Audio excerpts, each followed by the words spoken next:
বাংলাদেশে আপনারা জানেন যে হাসিনার আমলেও এই রোহিঙ্গাদেরকে নিয়ে অনেক কাজ হয়েছে, কিন্তু সেটার লক্ষ্য ছিল একটা নোবেল পুরস্কার।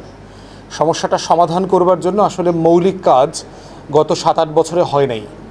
তো আমরা অন্তর্বর্তীকালীন সরকারকে ধন্যবাদ জানাচ্ছি যে রোহিঙ্গাদের এই বিষয়টা যেটা প্রায় হারিয়ে গিয়েছিল হাসিনার আমলে, গত বছর এইটা প্রফেসর ইউনূস জাতিসংঘে গেলেন এবং জাতিসংঘের মহাসচিবকে উনি দাওয়াত দিয়ে বাংলাদেশে এনেছেন। এবং আপনাদের মনে থাকার কথা যে আমাদের মতো ছোট একটা দেশে অথবা কম গুরুত্বপূর্ণ রাষ্ট্রে জাতিসংঘের মহাসচিবরা 4 ঘন্টার জন্য 6 ঘন্টার জন্য আসেন, অন্য একটা দেশে যাবার পথে তারা যাত্রা বিরতি করেন।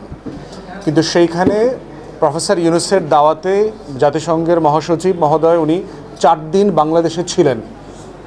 তার ভিতরে একদিন উনি রোজা রেখেছেন, রমজান মাস ছিল আপনাদের মনে থাকার কথা, এবং উনি রোহিঙ্গা ক্যাম্পে এসে রোহিঙ্গাদের সাথে এই ইফতার করেছেন এবং পাঞ্জাবি পরেছেন, টুপি পরা ছিল, খেয়াল করেছেন কিনা। প্রফেসর ইউনূসও সেদিন বলেছেন যে আমরা চেষ্টা করছি আপনাদেরকে আগামী বছরের মধ্যে যেন কোনো সুখবর দেয়া যায়, এরকম একটা কথাও তখন এসছে। তো আমাদের তরফ থেকে অন্তর্বর্তীকালীন সরকারকে রিয়েলি ধন্যবাদ জানাচ্ছি যে এই বিষয়টাকে আবার আন্তর্জাতিক মহলে গুরুত্বের সাথে তুলে নিয়ে আসা, এটা একটা গুরুত্বপূর্ণ কাজ হয়েছে। দ্বিতীয়ত যেটা হয়েছে, এর আগে আপনারা দেখেছেন যে রোহিঙ্গাদেরকে নিয়ে আওয়ামী লীগ সরকারের ব্যাপক ব্যবসা বাণিজ্য হয়েছে। তাদেরকে দেখায়া প্রজেক্ট আনা, হাজার হাজার কোটি টাকার এইড, এগুলো লুটপাট, কিছু আমলা, কিছু আওয়ামী লীগের লোকাল এবং কেন্দ্রের নেতাকর্মী, তারপরে আওয়ামী লীগের সরকারের লোকজন মিলায় ব্যাপক দুর্নীতি হয়েছে এখানে। এবং মানে এইডের টাকাও কীভাবে লুটপাট করা যায় এগুলো আমরা প্রচুর খবর পাচ্ছি আর কি। তো থার্ড হচ্ছে গুরুত্বপূর্ণ যেটা, সেটা হচ্ছে যে এই 8ম বার্ষিকী উপলক্ষে অন্তর্বর্তীকালীন সরকার স্টেক হোল্ডারদেরকে নিয়ে যত অংশীজন আছে সকল অংশীজনদেরকে দাওয়াত দিয়ে তারা এই সম্মেলনটা করেছে। আপনারা জানেন যাদেরকে নিয়ে এই সংকট তাদেরকে কখনো আলোচনাতে সম্পৃক্ত করা হয় নাই। এই প্রথমবারের মতো আমরা দেখলাম, আপনারা যারা সাংবাদিক ভাইরা ভিতরে ছিলেন আপনারা দেখেছেন যে রোহিঙ্গা কমিউনিটির নেতৃবৃন্দরা এই 3 দিন প্রোগ্রামে উপস্থিত ছিলেন এবং তারা পুরো দুনিয়ার সামনে তাদের গল্প, কষ্ট, ভোগান্তি, আশা, আকাঙ্ক্ষা, স্বপ্ন সব কিছু খুলে বলেছেন। চোখের পানি দিয়ে বলেছেন, মুখ দিয়ে বলেছেন, না বলে বলেছেন।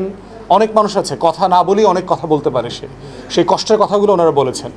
তো এইটা আমাদের জন্য একটা হিউজ অ্যাচিভমেন্ট। এবং আপনারা জানেন যে একটা প্রসেস ফলো করে কিন্তু এই নেতৃবৃন্দকে ক্যাম্প থেকে আনা হয়েছে। তো এইটাকে আমরা খুবই গুরুত্বপূর্ণ মনে করি, কারণ যাদেরকে নিয়ে আলাপ তাদেরকে দরজার বাইরে রেখে আলাপ হইতে পারে না, অতএব এটা একটা ভালো দিক।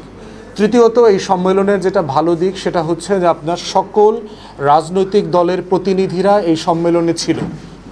আপনারা জানেন সারা দুনিয়াতে এই প্র্যাকটিস আছে, রাষ্ট্র যখন কোনো সিরিয়াস সংকটের মধ্যে পড়ে তখন যেটা করতে হয় যে শুধুমাত্র সরকারি দল সমস্যাটা সমাধান করে না, সংসদে যে সকল রাজনৈতিক দল থাকে সবাইকে নিয়ে তারা সমাধানটা করবার চেষ্টা করে। তাদের প্রায় 8-10টা গুরুত্বপূর্ণ দলের নেতারা এখানে ছিল, বিএনপি, জামাত, চরমোনাই, এবি পার্টি, এনসিপি সবার প্রতিনিধি ছিল। এবং এটা থাকবার কারণে যেটা হয়েছে, একটা পলিটিক্যাল সেশনও ছিল, শুধু রাজনৈতিক দলের বক্তব্য।